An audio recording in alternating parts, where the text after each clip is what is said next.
Well, good afternoon. It is noon. We'll go ahead and get started with the second seminar in our series of 2022-2023 issues in ranching. Last month, we had Dr. Diane Charlton talk about agricultural labor, immigration, and innovation and set the broader stage for this series and the challenges that the agricultural industry is facing with regards to being able to get an adequate supply of labor.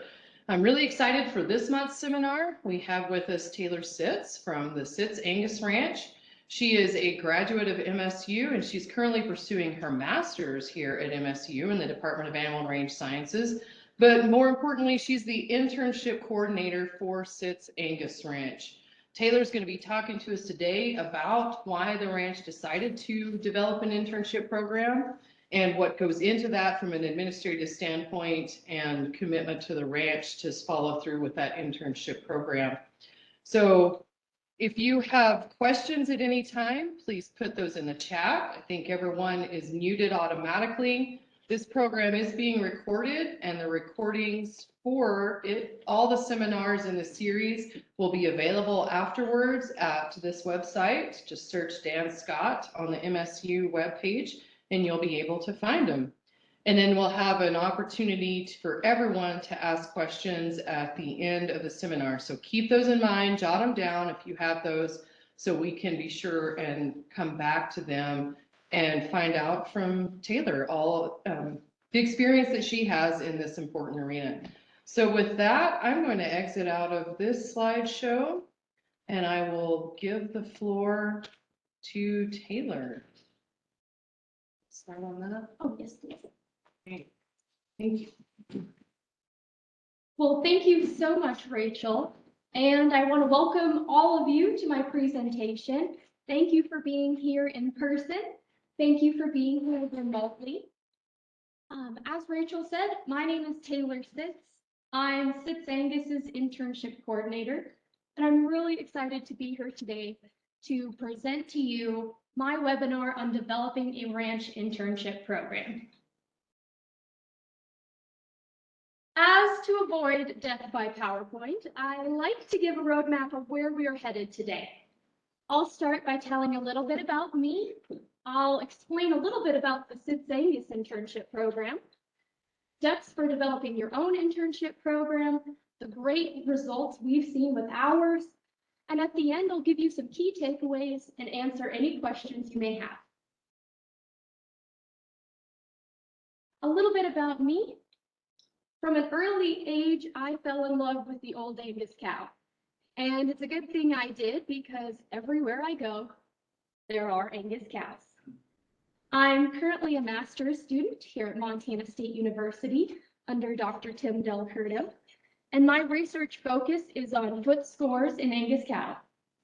I'm also the graduate student manager of the MSU Angus program. I had the great fortune of growing up both on my mom's side of the family, my grandparents' commercial cow-calf Angus ranch, as well as my dad's side of the family, my dad and my Uncle Jim's registered seed stock ranch in Harrison and Dillon, Montana. And to top off my Angus life, my husband works for a wonderful seed stock ranch in Three Forks, Montana, where we have 6 chickens, 2 dogs, and 2 cats. So a little bit about these photos. This here is the Sitz crew, my Sitz family. The middle picture is my Grandpa Gary, my brother Lane in the tractor, and 2 of my cousins.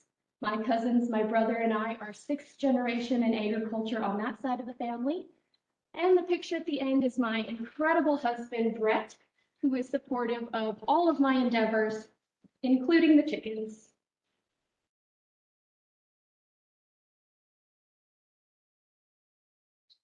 I'm sorry, we need to share the screen. We neglected to do that. That would be really helpful for everybody online to be able to see that. Sorry.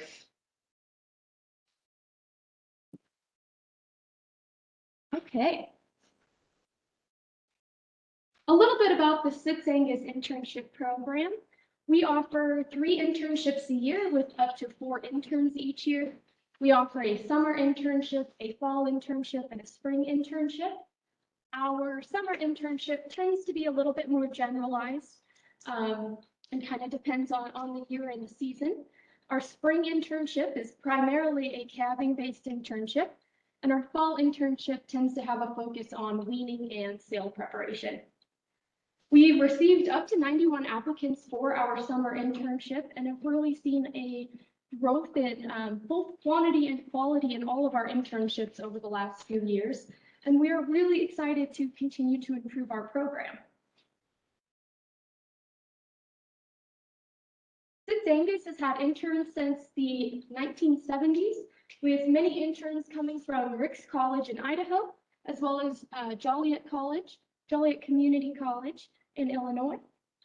There was a time when the internship program was operated by a third-party business for a few years, and I started as the internship coordinator in early 2018. The Sitz Angus internship mission statement is to teach and promote the cattle industry, agriculture, and Western way of life to young agricultural leaders by building personal and professional relationships to last a lifetime. Our crew is like family to us, and our interns are no different. We are really proud of what our interns go on to do and succeed, and we're really honored to be, a small part in their career path along the way. Sitz Angus interns from across the U.S. This is a map with the black pins representing folks where, interns where they've come from in my recent memory. So as you can see, we've had some interns from New York, we've had interns from California, Gus Quillen down in Kansas. Gus Quillen, I believe, could quote the entire movie McClintock line by line.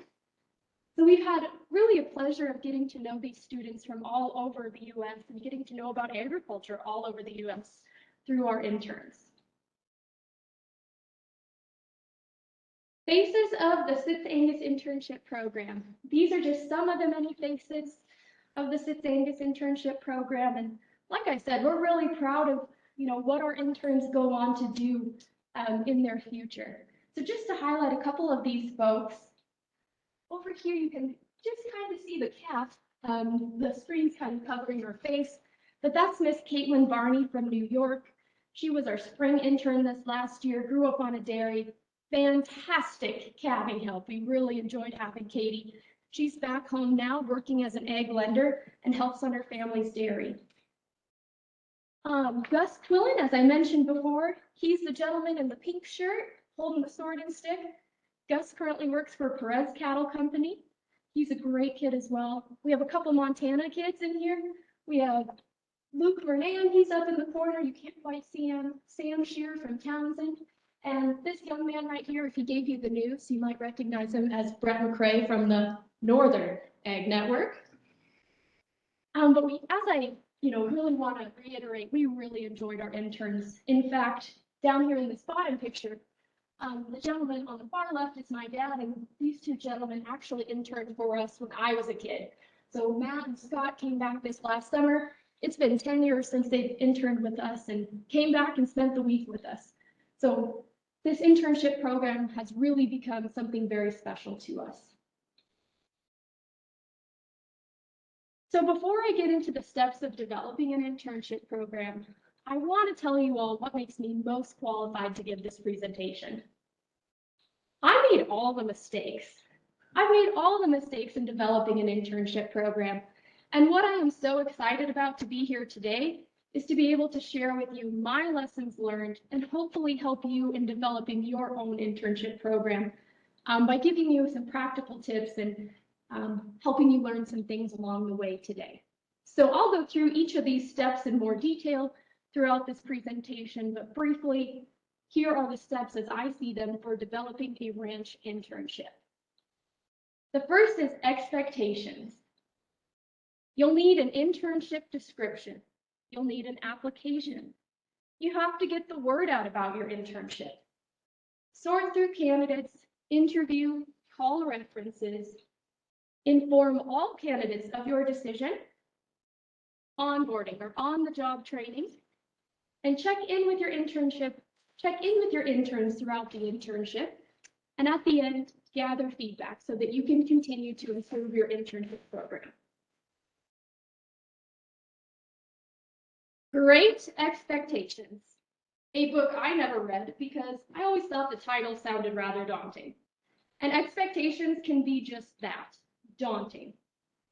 But this is the single most important part of developing an internship.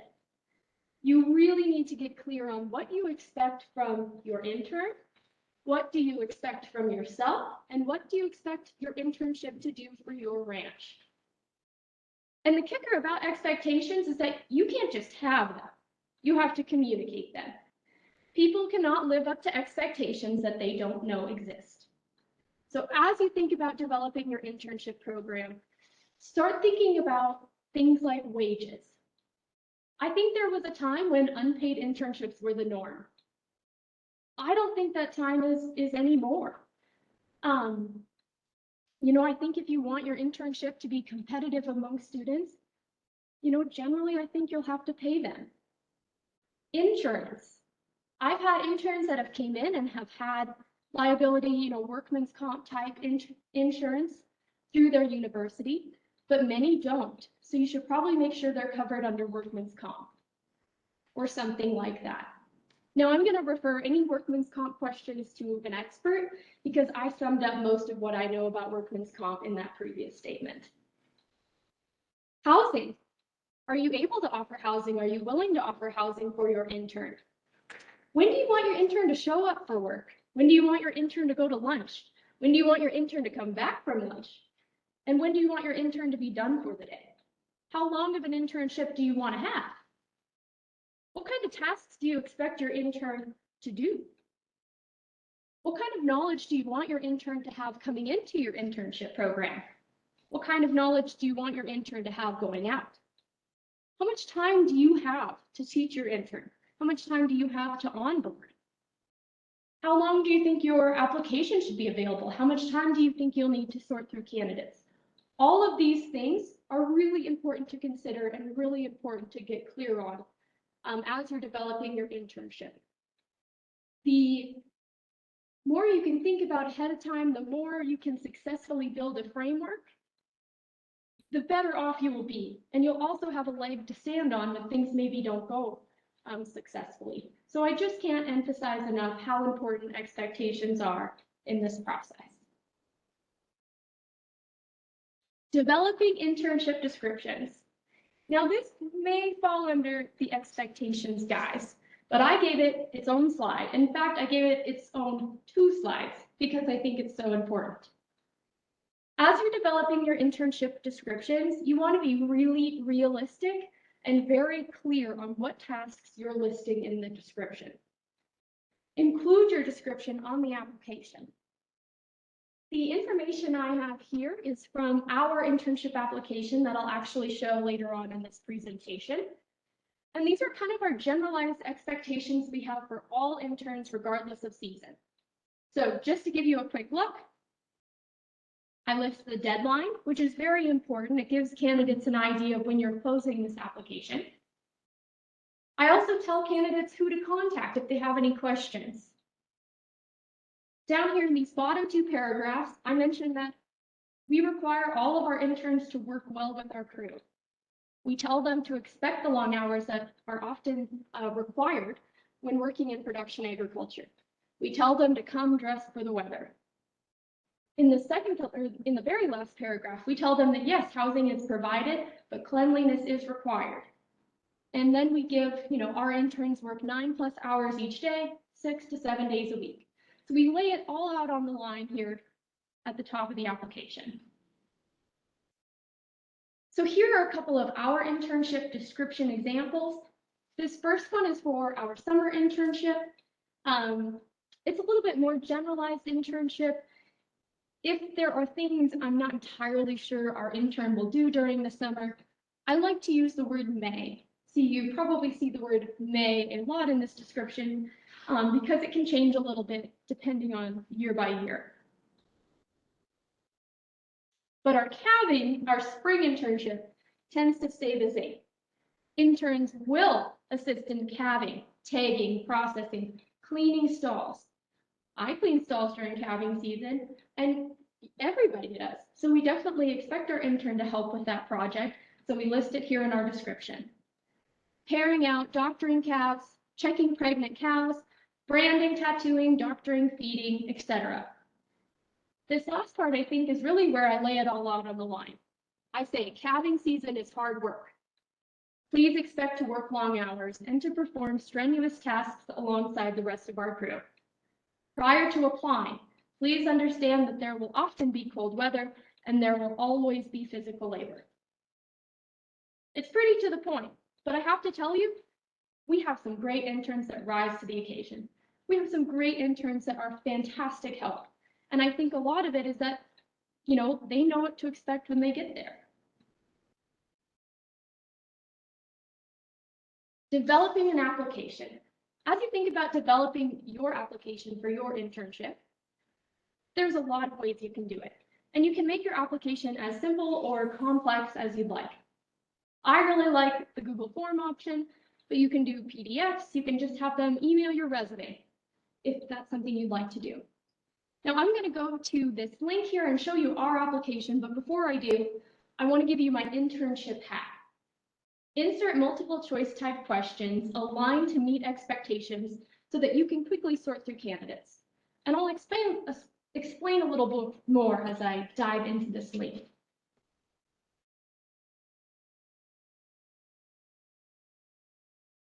So this application is for our 2023 spring internship program. And we've already selected an intern for this season. But as you can see here, I have my expectations at the top, my internship description.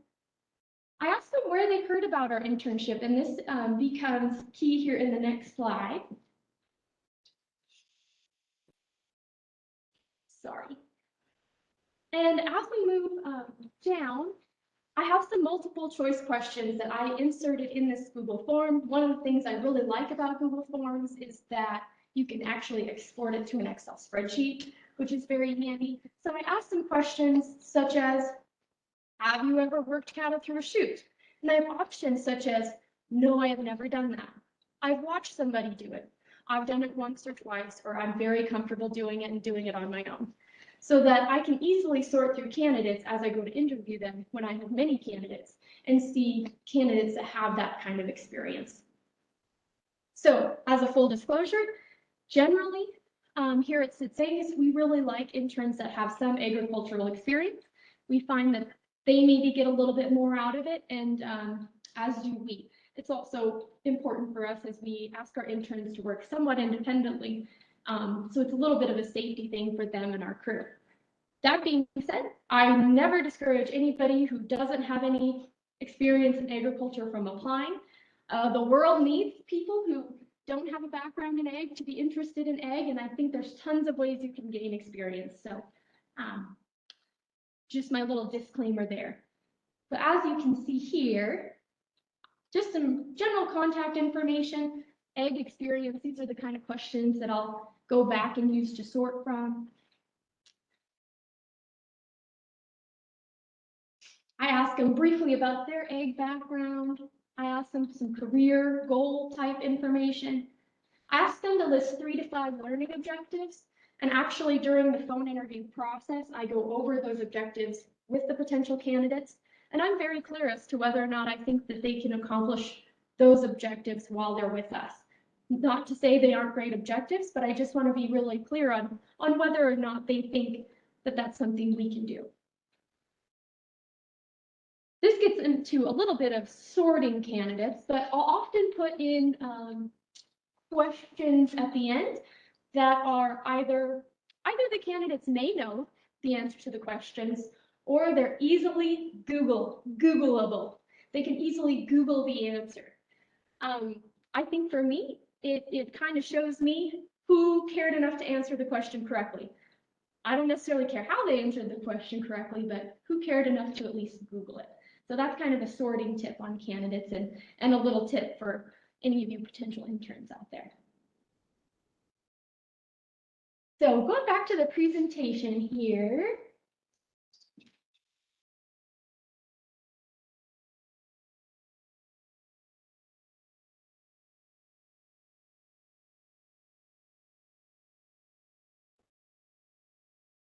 We'll move into advertising.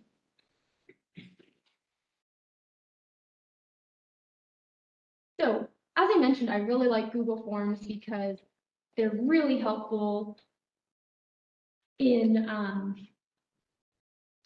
for example, this chart comes from our summer internship application. So as you can see with advertising, social media and university contacts are huge. So as I'm starting an internship program, that's really the key areas I would try to hit. Social media, I usually have my application open for about 6 weeks. I probably put together somewhere between 10 and 15 posts over the course of those 6 weeks. And this is usually the type of thing that I would send to my university contacts. Just a flyer that has some generalized internship information, when, where, etc. It gives my internship description, a link to the application, the deadline, and then a brief synopsis of our ranch. Sorting through candidates. I touched on this a little bit as we were going through the application, but I think as you're sorting through candidates for your internship program, you have to remember that you're looking to find the right person for you. And it'll take some time to develop your own criteria. Some things that I've grown to look for that might be good tips for any potential interns in the audience, but I look for the students that follow the directions. I look for the students that complete the application in complete sentences. I look for the students that sign their cover letter. So many people never sign their cover letters. It's a great way to stand out. And so those are some things that I've looked through when it comes to sorting candidates. But ultimately, you're deciding on, what you would like in a candidate for your operation. So I think you really have to look at that and think about your own criteria. Conducting interviews and calling references. This is really where I believe you get to know the candidate more. Seeing someone on paper is one thing, but when you actually get a chance to visit with them or visit with somebody who they worked for is really helpful. Some tips I have for that: interview a manageable number of candidates.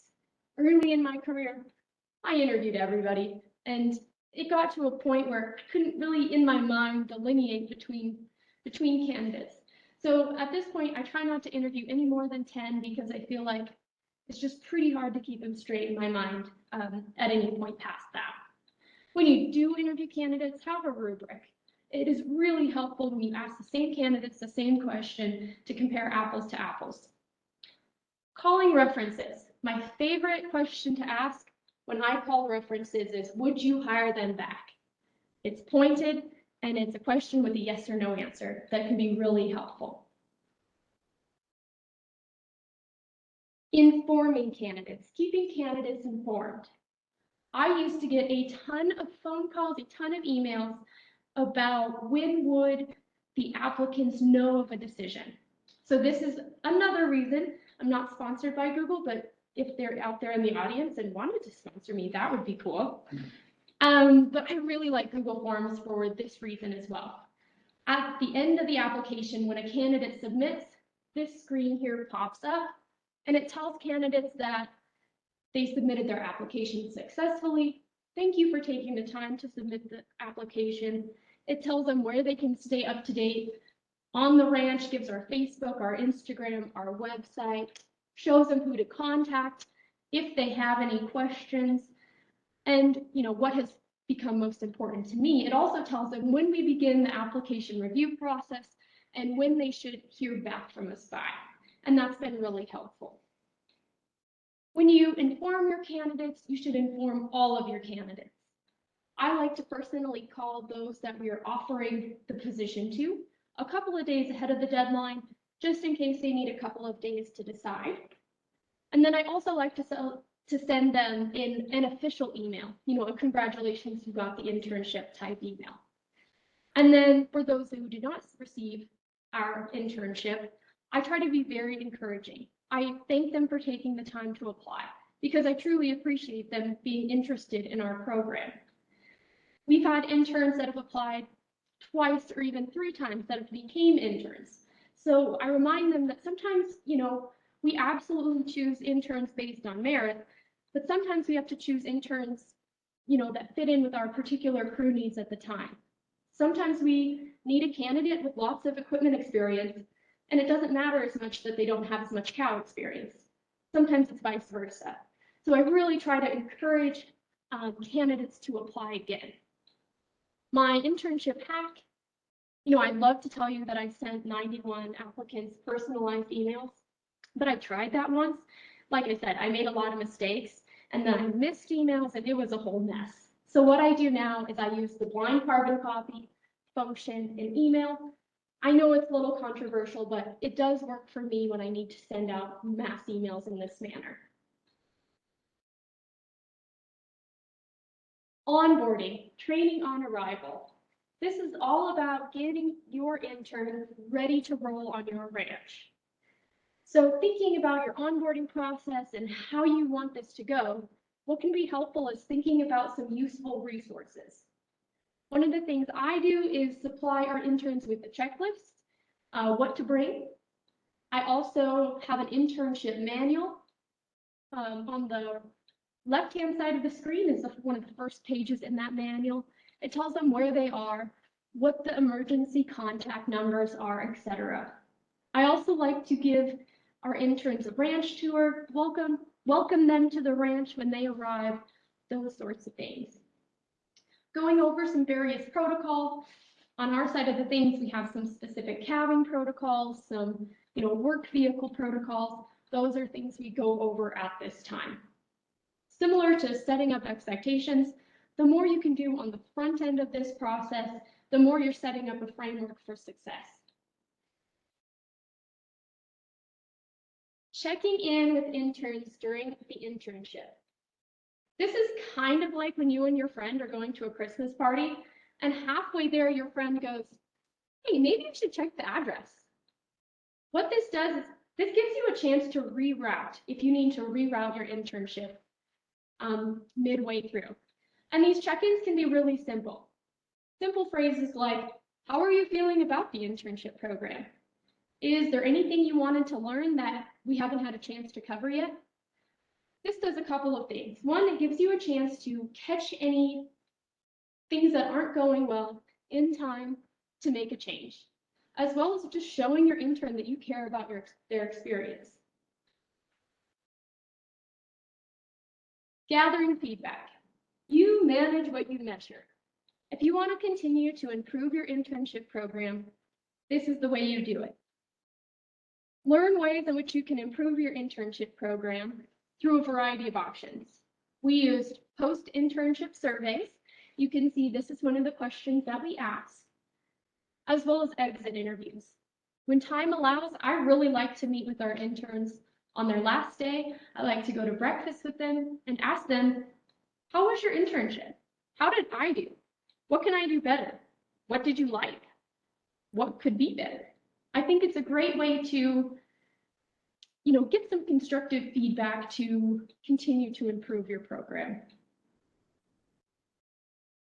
Now, we've had 99% of our internships have been awesome, really great. We've really enjoyed the experience and we really loved the kids. But not every internship will be a success, and that's okay. So when things don't go well, you learn what you can when you can. As one of my favorite professors told me once, if you're struggling, you're learning. Like I said, we've had some great results with our internship program. Our interns have become full customers, semen customers. We call them for a day help, for delivery help, for sale help. My dad and I went to the American Angus Association convention, and one of our former interns gave the church service. We've had interns that have become egg lenders, nutritionists. They go back to their family farms and ranches. They become seed stock producers. They're broadcasters, egg journalists, and all sorts of other amazing career paths. Some of our favorite interns, well, we've had a lot of favorite interns, but here are a few quotes that they've had about the internship. Brett McCrae, as I said, works for the Northern Egg Network, and Nicole Woida is in her master's program for nutrition at Nebraska-Lincoln.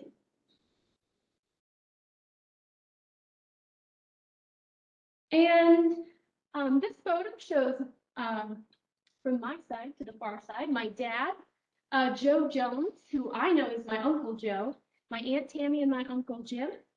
Joe Jones is our marketing specialist, and he started out as our intern.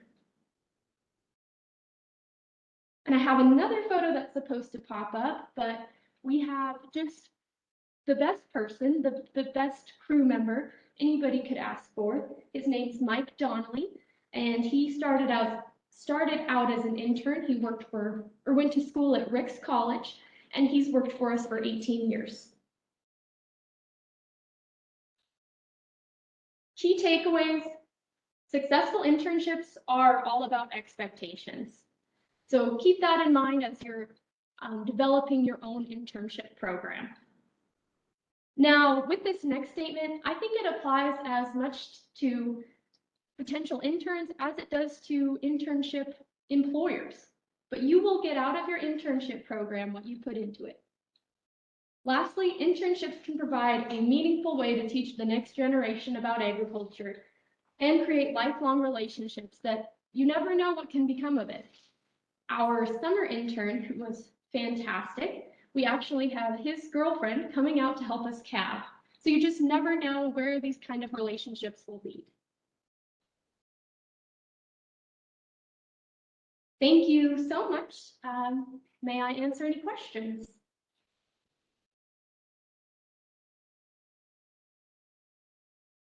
How many interns do you guys generally run a year? 3 to 4. 1 per season usually. 1 to 2 per season. Thank you very much for this. This has been super helpful and interesting. Can you talk a little bit more about, like you said, you whittle it down from like 91 people to apply, but you said you only interview 10. And you talked a little bit about like what things you look at to pick those 10 to interview. I'd just be curious to hear a little bit more about like what are the really key things you like look at on the written application to decide who gets the interviews. Yeah, great question. I forgot I'm supposed to repeat the questions. So the question was, what are some ways that I whittle down candidates when I receive, 91 applicants on how I choose to interview 10? Does that sound? Yeah, what are the key things that you're looking at on the written side? A lot of times it comes down to experience. A lot of our interns that we have at Sitz Angus, they are really interested in genetics. They're really interested in heifer development, and they're really interested in those types of things. So for them to be able to learn the most about that, we find it really helpful if they have some experience in other areas. So that's kind of one of the ways I filter candidates, is definitely by experience. And also those things that I mentioned, you can tell they took the time to thoughtfully fill out the application and those sorts of things. Thank you.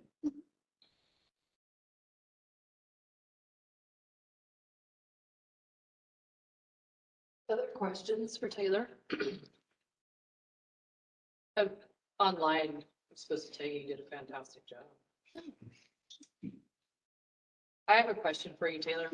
You said at one point that you guys were using a professional internship management company, and then you took that over. Can you tell us a little bit about what your experience with that company was and why you decided to move to internal management?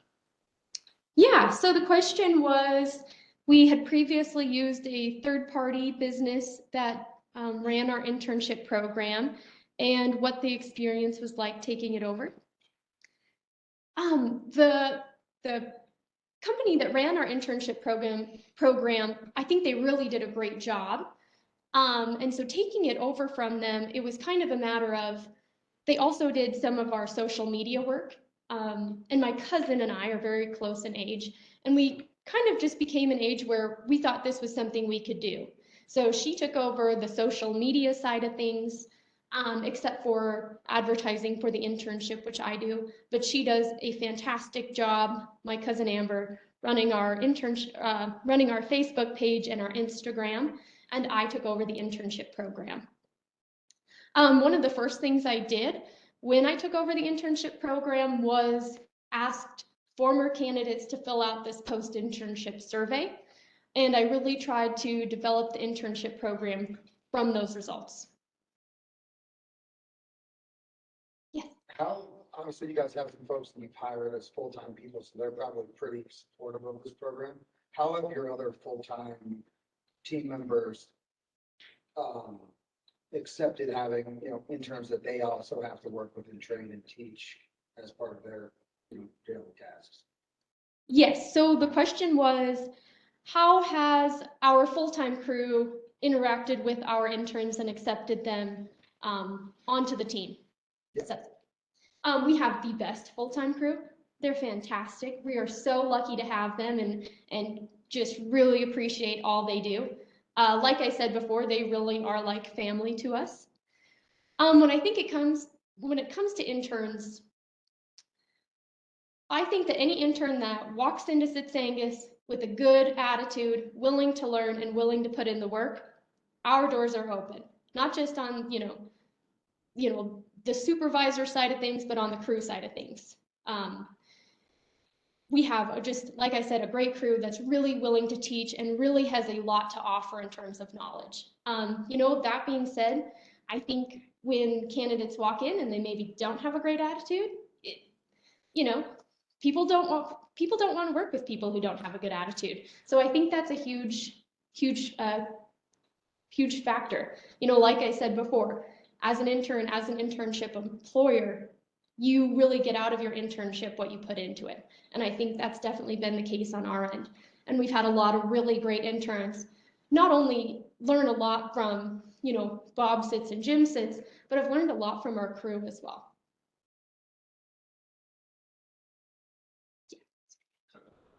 What's the typical age of intern, and are they post high school, post college, during college, or is it just a super wide range? The question was, what is the typical range for an intern? And I think it can be a wide range. We've had interns that are 19 up to interns that are 27. And sometimes I think, to give this example, last spring, I mentioned we had Caitlin Barney as an intern. You can't ask people how old they are when you interview them, but I knew how old she was because she told me. And I'm not gonna lie, I was a little bit worried because she told me she was 19. She was one of those really smart, really bright students that had a ton of credits going into college. And I was like, well, is she gonna get really homesick? But not at all. Katie was a fabulous intern, very mature. And so that's just my anecdote as to, I was totally wrong on what I thought maybe that particular person might be in terms of their age. So I think you can have great interns from a wide age range. Sorry, I have one more follow-up question. Do you guys, you take male and female interns, do you have separate housing or for them? Yeah, the question is when we have male or female interns, how do we do the housing situation? We're really cognizant of that and make sure that we provide different and special housing arrangements, especially for when we have female applicants or female interns. Other questions for Taylre? Do you guys have a level of housing expectation that you set with them prior to?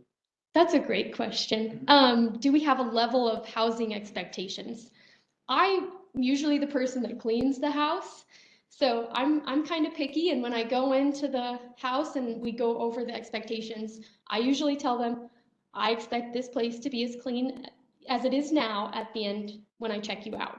So, and I really have had a lot of luck. Our candidates have been really respectful of that. How much is level of housing as well? Do you guys kind of Because we have a variety of levels of housing. And sometimes our interns, it's like, hey, this is what we got, and some people are okay with that, and some people aren't. Mhm. Do you guys kind of say like, hey, this is, and give them a good idea of kind of what they're getting? Yeah. The question is about levels of housing. I don't really know that we have, varying levels of housing, but one thing I do ahead of an intern arriving for their internship is I send them pictures of the housing. Yeah. Taylor, I was just wondering, it sounds like you take on 6 interns per year, case by season. Just thinking about that, you could also just hire permanent for seasons. Why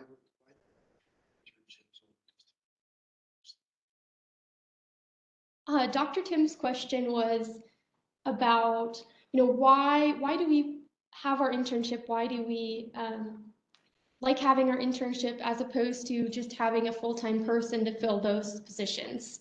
We really think our internship program has, well, a few different things. We really liked teaching the next generation about agriculture, and we really feel like the relationships that we build with our interns are so special. And you just really never know what kind of really neat, positive things can become of them. Like I said before, we've had interns that are bull customers, interns that come back, and if we need some extra help one day, they'll come back and help us. Interns that, come back 10 years later to help us preg check. And we also feel like it's a really great way to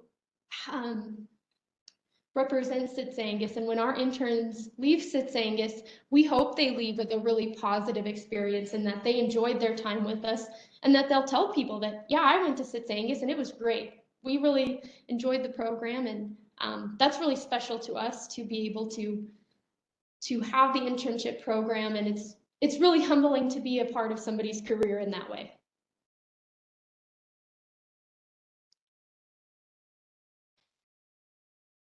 Well, I haven't got any other questions online, so Taylor, thank you very much and appreciate you giving us this presentation. Thank you.